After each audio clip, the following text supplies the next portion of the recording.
वैशाख माह की परम पुण्यदायी कथा सुनने से मिलेगा भगवान श्री लक्ष्मी नारायण का भरपूर आशीर्वाद, होगी सारी मनोकामनाएं आपकी पूरी।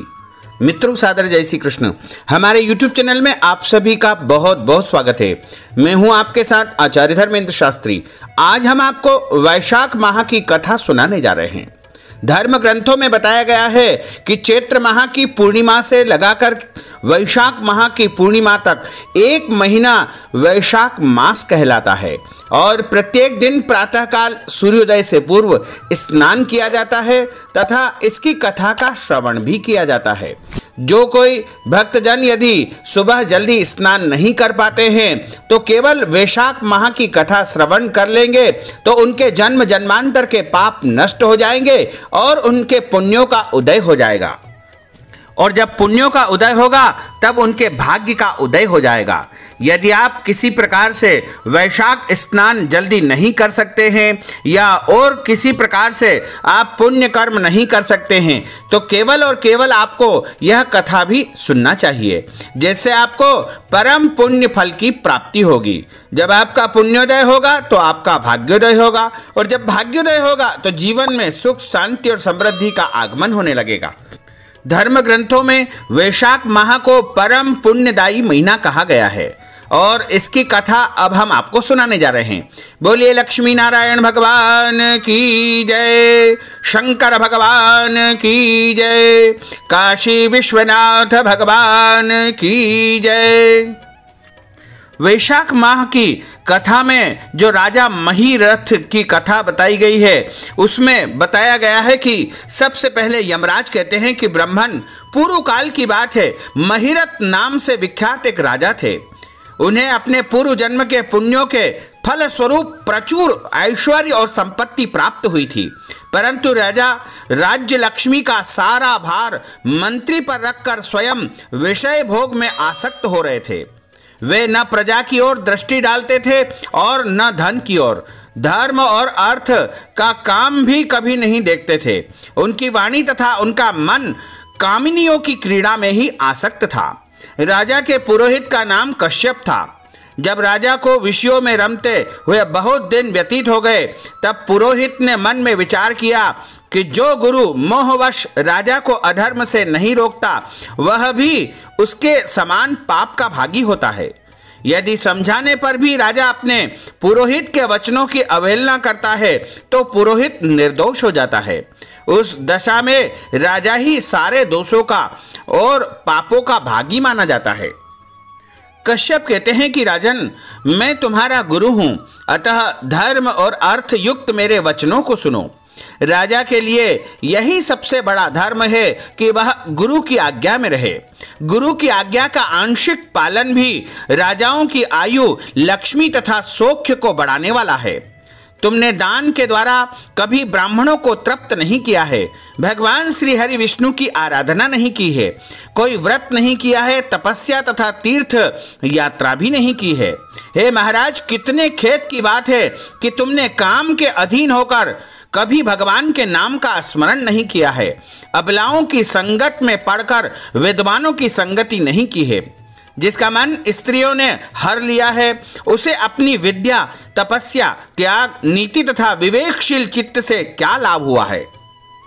एकमात्र धर्म ही सबसे महान और श्रेष्ठ है जो मृत्यु के बाद भी साथ जाता है। शरीर के उपभोग में आने वाली अन्य जितनी वस्तुएं हैं वे सब यहीं पर नष्ट हो जाती है। धर्म की सहायता से ही मनुष्य दुर्गति से पार होता है।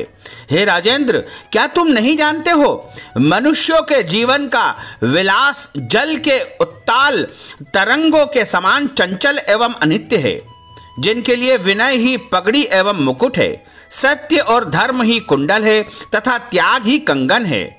उन्हें जड़ आभूषणों की क्या आवश्यकता है। मनुष्य के निर्जीव शरीर को काठ और ढेले के समान पृथ्वी पर फेंक उसके बंधु बांधव मुंह फेर करके चल देते हैं। केवल धर्म ही उसके पीछे पीछे जाता है। सब कुछ जा रहा है, आयु प्रतिदिन क्षीण हो रही है तथा यह जीवन भी लुप्त हो रहा है। ऐसी अवस्था में भी तुम उठ करके भागते क्यों नहीं हो। स्त्री, पुत्र आदि कुटुंब, शरीर तथा द्रव्य संग्रह ये सब पराये हैं, अनित्य है, किंतु पुण्य और पाप अपने हैं। जब एक दिन सब कुछ छोड़ करके तुम्हें व्यवस्था पूर्वक जाना ही है तो तुम अनर्थ में फंसकर अपने धर्म का अनुष्ठान क्यों नहीं करते हो? मृत्यु के बाद उस दुर्गम पथ पर अकेले कैसे जा सकोगे, जहां न ठहरने के लिए स्थान है, न खाने योग्य अन्न है, न पानी है, न राह खर्च है और न राह बताने वाला कोई गुरु है।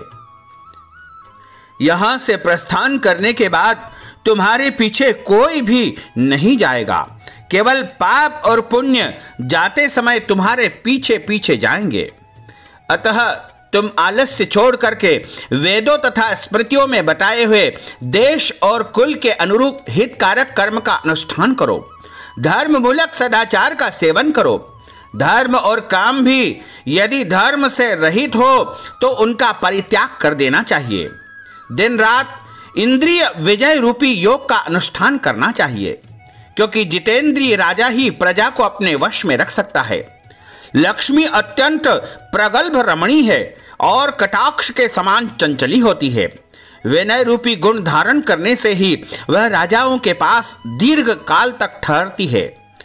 जो अत्यंत कामी और घमंडी है, जिनका सारा कार्य बिना विचारे ही हो जाता है, उन मूढ़ चेता राजाओं की संपत्ति उनकी आयु के साथ नष्ट हो जाती है।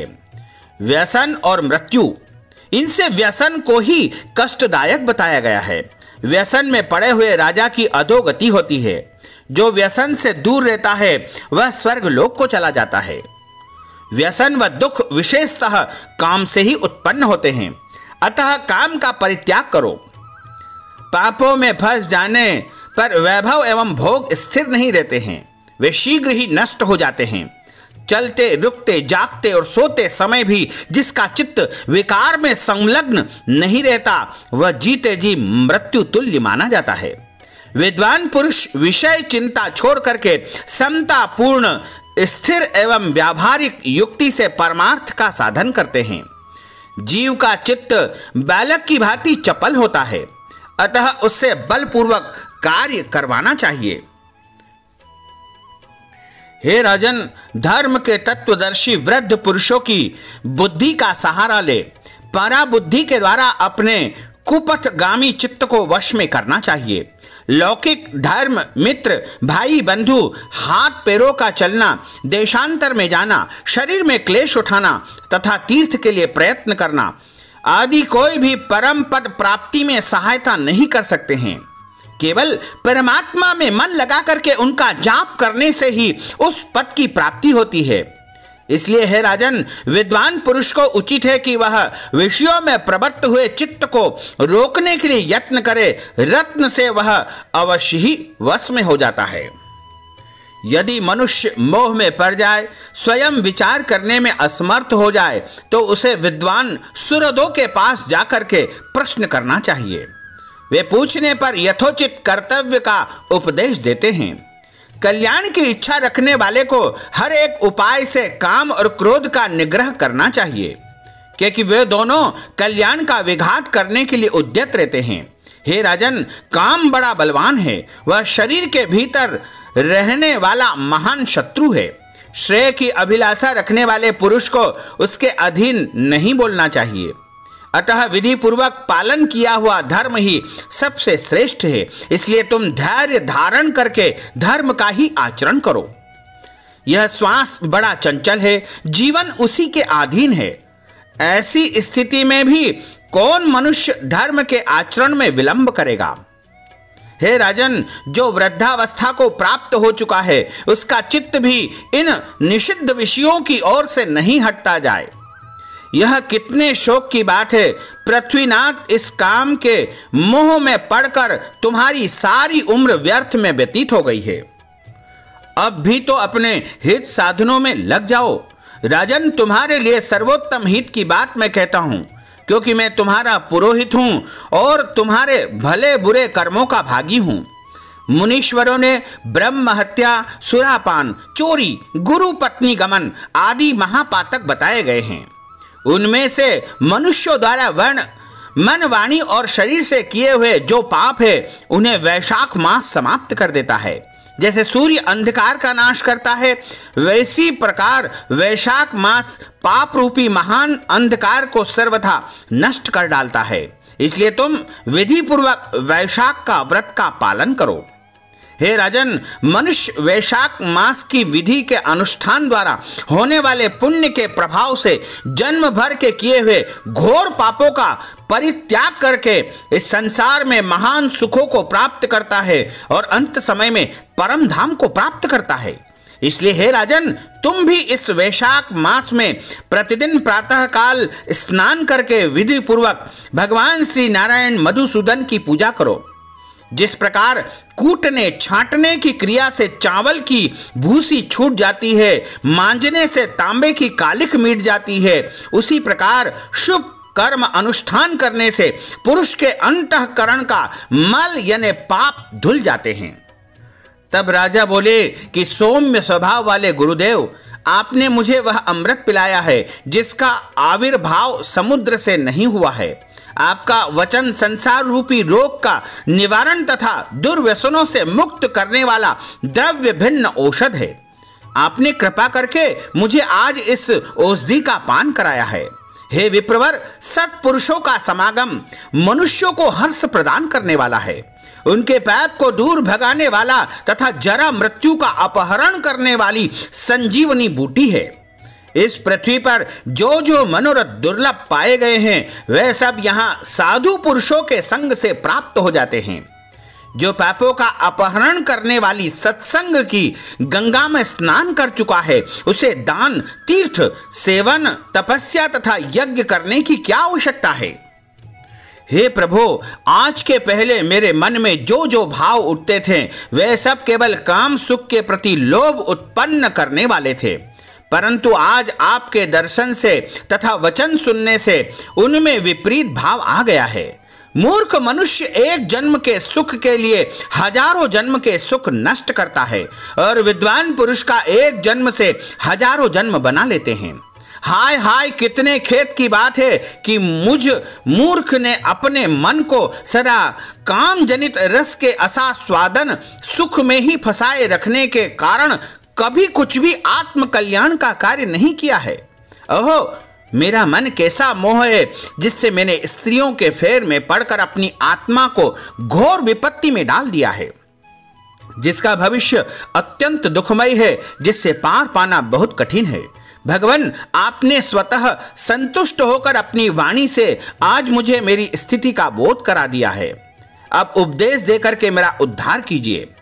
पूर्व जन्म में मैंने कोई पुण्य किया था जिससे आपने मुझे बोध कराया है। विशेषतः आपके चरणों की धूलि से आज मैं पवित्र हो गया हूँ। वक्ताओं में श्रेष्ठ, अब आप मुझे वैशाख मास की संपूर्ण विधि विस्तार पूर्वक बताइए। कश्यप बोले, हे राजन, बुद्धिमान पुरुष को चाहिए कि वह बिना पूछे अथवा अन्याय पूर्वक पूछने पर भी किसी को उपदेश न दे। लोक में जानने हुए भी जड़वत अनजान की भांति आचरण करे, परंतु विद्वान शिष्यों, पुत्रों तथा श्रद्धालु पुरुषों को उनके हित की बात कृपा पूर्वक बिना पूछे भी बतानी चाहिए। राजन, इस समय तुम्हारा मन धर्म में स्थित हुआ है, अतः तुम्हें वैशाख स्नान के उत्तम व्रत का पालन कराऊंगा। उसके बाद पुरोहित कश्यप ने राजा महिरथ से वैशाख मास में स्नान, दान तथा पूजन कराया। शास्त्र में वैशाख स्नान के जैसी विधि उन्होंने देखी थी, उसका पूरा पूरा पालन करवाया। राजा महिरथ ने भी गुरु की प्रेरणा से उस समय विधि पूर्वक सब नियमों का पालन किया तथा माधव मास का जो जो विधान उन्होंने बताया वह सब आदर पूर्वक सुना। उन नृप श्रेष्ठ ने प्रातः काल स्नान करके भक्ति भाव के साथ पाद्य अर्घ्य देकर के श्री हरि नारायण का पूजन किया तथा उनको भोग लगाया। यमराज कहते हैं कि ब्राह्मण, तत्पश्चात राजा के ऊपर काल की दृष्टि पड़ी। अधिक मात्रा में रति का सेवन करने से उन्हें क्षय रोग लग गया, जिससे उनका शरीर अत्यंत दुर्बल हो गया। अंततोगत्वा राजा की मृत्यु हो गई। उस समय मेरे तथा भगवान विष्णु के दूत भी उन्हें लेने के लिए पहुंचते हैं। विष्णु दूतों ने ये राजा धर्मात्मा है, यो कहकर मेरे सेवकों को डांटा और स्वयं राजा को विमान में बैठा करके वैकुंठ लोक को ले गए। वैशाख माह में प्रातःकाल स्नान करने से राजा के सारे पाप नष्ट हो चुके थे। भगवान विष्णु के दूत अत्यंत चतुर थे। वे भगवान की आज्ञा के अनुसार राजा महीरथ को नरक मार्ग के निकट से ले चलते। जाते जाते राजा ने नरक में पकाए जाने के कारण घोर चित्कार करने वाले नारकी जीवों का अंतर्नाद सुना। कड़ाह में डाल करके ओटाए जाने वाले पापियों का क्रंदन बड़ा भयंकर सुना। सुनकर के राजा को बड़ा विस्मय हुआ। वे अत्यंत दुखी होकर के दूते से बोले कि जीवों के करहाने की यह भयंकर आवाज क्यों सुनाई दे रही है, इसका क्या कारण है? आप लोग सब बातें कृपा करके मुझे बताने की कृपा करें। भगवान विष्णु के दूत बोले, जिन प्राणियों ने धर्म की मर्यादा का परित्याग किया है, जो पापाचारी एवं पुण्यहीन है, वे तामिश्र आदि भयंकर नरकों में डाले गए हैं। पापी मनुष्य प्राण त्याग के पश्चात यमलोक के मार्ग में आकर भयानक दुख को भोगते हैं। यमराज के भयंकर दूत उन्हें इधर उधर घसीटते हैं और वे अंधकार में गिर पड़ते हैं। उन्हें आग में जलाया जाता है, उनके शरीर में कांटे चुभाए जाते हैं, उनको आरी से चीरा जाता है तथा वे भूख प्यास से पीड़ित रहते हैं। पीप और रक्त की दुर्गंध के कारण उन्हें बार बार मूर्छा आ जाती है। कहीं वो खोलते हुए तेल में तले जाते हैं, कहीं उन पर मूसलों की मार पड़ती है, कहीं तपाए हुए लोहे की शिलाएं उन्हें जो है डाल करके उन्हें उसके ऊपर डाला जाता है। कहीं वमन, कहीं पीप, कहीं रक्त उन्हें खाने को मिलता है।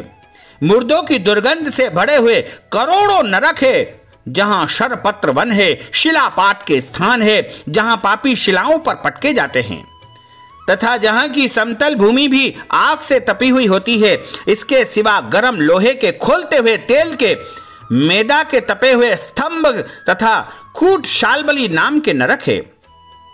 चुर्रे, कांटे, कील और उग्र ज्वाला के कारण क्षोभ एवं भय उत्पन्न करने वाले बहुत से नरक है। कहीं तपी हुई वैतरणी नदी है, कहीं पीप से भरे हुए अनेकों कुंड है। इन सब में पृथक पृथक पापियों को डाला जाता है। कुछ नरक ऐसे हैं जो जंगल के रूप में हैं, वहां के पत्ते तलवार की धार के समान तीखे हैं, इसी से उन्हें 80 पत्र वन कहते हैं। वहां प्रवेश करते ही नर नारियों के शरीर कतने और कटने लग जाते हैं और छिलने लग जाते हैं। कितने ही नरक घोर अंधकार तथा आग की लपटों के कारण अत्यंत दारुण प्रतीत होते हैं। इनमें बार बार यातना भोगने के कारण पापी जीव नाना प्रकार के स्वरों में रोते हैं और विलाप करते हैं। हे राजन, इस प्रकार ये शास्त्र विरुद्ध कर्म करने वाले पापी जीव करहाते हुए नरक यातना का कष्ट भोग रहे हैं। उन्हीं का यह क्रंदन हो रहा है। सभी प्राणियों को अपने पूर्वकृत कर्मों को भोगना पड़ता है। पराई स्त्री का संग प्रसन्नता के लिए किया जाता है, किंतु वास्तव में यह दुख ही देने वाला होता है। 2 घड़ी तक किया हुआ विषय सुख का आस्वादन अनेक कल्पों तक दुख देने वाला होता है। हे राजेंद्र, तुमने वैशाख मास में प्रातः स्नान किया है। उसकी विधि का पालन करने से तुम्हारा शरीर पावन बन गया है। उससे छूकर बहने वाली वायु का स्पर्श पाकर ये क्षण भर के लिए सुखी हो गए हैं। तुम्हारे तेज से इन्हें बड़ी तृप्ति मिल रही है।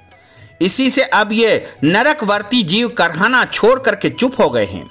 पुण्यवानों का नाम भी यदि सुना या उच्चारण किया जाए तो वह सुख का साधक होता है, तथा उसे छूकर चलने वाली वायु भी शरीर में लगने पर बड़ा सुख देती है।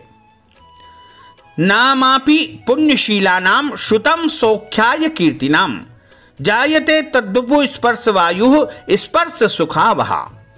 यमराज कहते हैं कि करुणा के सागर राजा महीरथ अद्भुत कर्म करने वाले भगवान श्री विष्णु के दूतों की उपयुक्त बात को सुनकर के द्रवित हो उठे। निश्चय ही साधु पुरुषों का हृदय मक्खन के समान होता है। जैसे नवनीत की आग की आंच पिघल जाती है, उसी प्रकार साधु पुरुषों का हृदय भी दूसरों के संताप से संतप्त होकर के द्रवित हो जाता है। उस समय राजा ने दूतों से कहा। राजा बोले, इन्हें देख करके मुझे बड़ी व्यथा हो रही है। मैं इन व्यथित प्राणियों को छोड़कर के जाना नहीं चाहता।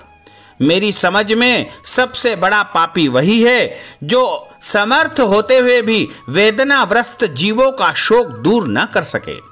यदि मेरे शरीर को छूकर बहने वाली वायु के स्पर्श से ये जीव सुखी हुए हैं तो आप लोग मुझे उसी स्थान पर ले चलिए, क्योंकि जो चंदन वृक्ष की भांति दूसरों के ताप दूर करके उन्हें आह्लादित करते हैं तथा जो परोपकार के लिए स्वयं कष्ट उठाते हैं वे ही पुण्यात्मा है। शरीर में वे ही संत हैं जो दूसरों के दुखों का नाश करते हैं। संसार में उन्हें ही संत माना जाता है जो परोपकार की भावना रखते हैं तथा पीड़ित जीवों की पीड़ा दूर करने के लिए जिन्होंने अपने प्राणों को तिनकों के समान न्यौछावर कर दिया है। जो मनुष्य सदा दूसरों की भलाई के लिए तैयार रहते हैं उन्होंने ही इस पृथ्वी को धारण कर रखा है। जहां सदा अपने मन को ही सुख मिलता है वह स्वर्ग भी नरक के समान है। अतः साधु पुरुष सदा दूसरों के सुख से सुखी होते हैं। यहाँ नरक में गिरना अच्छा, प्राणों से वियोग हो जाना अच्छा, किंतु पीड़ित जीवों की पीड़ा दूर किए बिना एक क्षण भी सुख भोगना अच्छा नहीं होता है।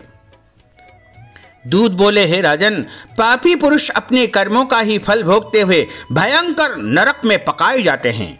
जिन्होंने दान, हवन अथवा पुण्य तीर्थ में स्नान नहीं किया है, मनुष्यों का उपकार तथा कोई उत्तम पुण्य नहीं किया है, वे ही परलोक में आने वाले घोर नरकों में पकाए जाते हैं।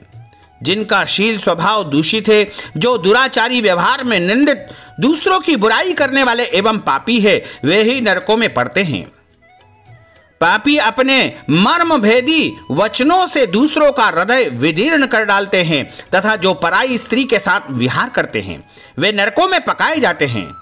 हे महाभाग भूपाल, आओ अब भगवान के धाम को चले। तुम पुण्यवान हो, अतः अब तुम्हारा यहां ठहरना उचित नहीं है। राजा ने कहा कि हे विष्णुदूतगण, यदि मैं पुण्यात्मा हूं तो इस महाभयंकर यम यातना मार्ग में कैसे लाया गया? मैंने कौन सा पाप किया है तथा किस पुण्य के प्रभाव से मैं विष्णु धाम को जाऊंगा? आप लोग मेरे इस संशय को कृपा करके दूर करने की कृपा करें। दूत बोले, तुम्हारा मन काम के अधीन हो रहा था, इसलिए तुमने कोई भी पुण्य यज्ञ अनुष्ठान अथवा यज्ञावशिष्ट अन्न का भोजन नहीं किया है, इसलिए तुम्हें इस मार्ग से लाया गया है। किंतु लगातार तुमने 3 वर्षों तक गुरु की प्रेरणा से वैशाख मास अमस में विधि पूर्वक प्रातः स्नान किया है तथा महापापों और अति पापों की राशि का विनाश करने वाले भक्त वत्सल विश्वेश्वर भगवान मधुसूदन की भक्ति पूर्वक पूजा की है। यह सब पुण्यों का सार है। केवल एक ही पुण्य से तुम देवताओं द्वारा पूजित होकर श्री विष्णु धाम को ले जाए जा रहे हो। हे नरेश्वर, जैसे एक ही चिंगारी पड़ जाने से तिनकों की राशि भस्म हो जाती है, उसी प्रकार वैशाख में प्रातः स्नान करने से सारे मनुष्य के जन्म जन्मांतर के एक एक पाप जल करके भस्म हो जाते हैं और वह प्राणी हरि भक्त पुरुष अति पापों के समूह से छुटकारा पा करके विष्णु पद को प्राप्त कर लेता है। यमराज कहते हैं कि ब्राह्मण, तब दया सागर राजा ने उन जीवों के शोक से पीड़ित भगवान विष्णु के दूतों से विनय पूर्वक कहा, साधु पुरुष प्राप्त हुए ऐश्वर्य का गुणों तथा पुण्य का यही फल मानते हैं। इनके द्वारा कष्ट में पड़े हुए जीवों की रक्षा की जाए। यदि मेरा कुछ भी पुण्य हो तो उसी के प्रभाव से ये नरक में पड़े हुए जीव निष्पाप होकर के स्वर्ग को चले जाए और इनकी जगह नरक में मैं निवास करूं। राजा के ऐसे वचन को सुनकर के श्री विष्णु के मनोहर दूत उनके सत्य और उदारता पर विचार करते हुए इस प्रकार बोले, हे राजन, इस दया रूप धर्म के अनुष्ठान से तुम्हारे संचित धर्म की विशेष वृद्धि हुई है। तुमने वैशाख माह में जो स्नान किया है, दान किया है, जप किया है, हवन किया है, तपस्या की है तथा देव पूजन आदि श्रेष्ठ कर्म किए हैं, वे अक्षय फल देने वाले हो गए हैं। जो वैशाख मास में स्नान दान करके भगवान का पूजन करता है वो सब कामनाओं को प्राप्त करके भगवान विष्णु के धाम को प्राप्त कर लेता है। एक और तप, दान और यज्ञ आदि की शुभ क्रियाएं और एक और विधि पूर्वक आचरण में लाया हुआ वैशाख मास का व्रत, यह वैशाख मास ही महान है। हे राजन, वैशाख माह के एक दिन का भी जो पुण्य है वह तुम्हारे लिए सब दानों से बढ़कर है। दया के समान धर्म, दया के समान तप, दया के समान दान, दया के समान कोई भी मित्र नहीं है। पुण्य का दान करने वाला मनुष्य सदा लाख गुना पुण्य को प्राप्त करता है। विशेषतः तुम्हारी दया के कारण धर्म की अधिक वृद्धि हुई है। जो मनुष्य दुखित प्राणियों का दुख से उद्धार करता है वही संसार में पुण्यात्मा है। उसे भगवान नारायण के अंश को जानना चाहिए। हे वीर, वैशाख मास की पूर्णिमा को तीर्थ में जाकर जो तुमने सब पापों का नाश करने वाले दान, स्नान आदि पुण्य किए हैं उसे विधिवत भगवान श्रीहरि को साक्षी बनाकर 3 बार प्रतिज्ञा करके इन पापियों के लिए दान कर दो, जिससे यह नरक से निकल करके स्वर्ग को चले जाए। हमारा तो ऐसा विश्वास है कि पीड़ित जंतुओं को शांति प्रदान करने से जो आनंद मिलता है उसे मनुष्य स्वर्ग और मोक्ष में भी प्राप्त नहीं कर पाता है। हे सौम्य, तुम्हारी बुद्धि दया एवं दान में दृढ़ है। इसे देख करके हम लोगों को भी उत्साह होता है। राजन, यदि तुम्हें अच्छा जान पड़े तो अब बिना विलंब किए इन्हें वह पुण्य प्रदान करो जो नरक यातना के दुख को दग्ध करने वाला है। भगवान विष्णु के दूतों के यह कहने पर दयालु राजा महीरथ ने भगवान गदाधर को साक्षी बनाकर 3 बार प्रतिज्ञा पूर्वक संकल्प करके उन पापियों के लिए अपने पुण्य को अर्पण कर दिया। वैशाख मास के एक दिन के ही पुण्य का दान करने पर वे सभी जीव यम यातना से दुख से मुक्त हो गए। फिर अत्यंत हर्ष से भरकर वे श्रेष्ठ विमान पर बैठ करके राजा की प्रशंसा करते हुए उन्हें प्रणाम करके स्वर्ग को चल दिए। इस दान से राजा को विशेष पुण्य फल की प्राप्ति हुई। मुनियों और देवताओं का समुदाय उनकी स्तुति करने लगा तथा वे जगदीश्वर भगवान श्री हरि विष्णु के पार्षदों द्वारा अभिवंदित होकर के उस परम पद को प्राप्त हुए जहां बड़े बड़े योगियों के लिए भी वह स्थान दुर्लभ माना जाता है। हे द्विश्रेष्ठ, यह वैशाख मास और पूर्णिमा का कुछ महात्म यहाँ हमने बताया है। यह धन, यश, आयु तथा परम कल्याण को देने वाला होता है और इससे स्वर्ग तथा लक्ष्मी की भी प्राप्ति होती है। इससे मनुष्य की सारी मनोकामनाएं पूर्ण हो जाती है और सारे पाप धो डालने वाला है। माधव मास का यह महात्म भगवान माधव को अत्यधिक प्रिय है। राजा महीरथ का चरित्र और हम दोनों का संवाद सुनने, पढ़ने तथा विधि पूर्वक अनुमोदन करने से मनुष्य को भगवान की भक्ति प्राप्त होती है तथा समस्त क्लेशों का नाश हो जाता है।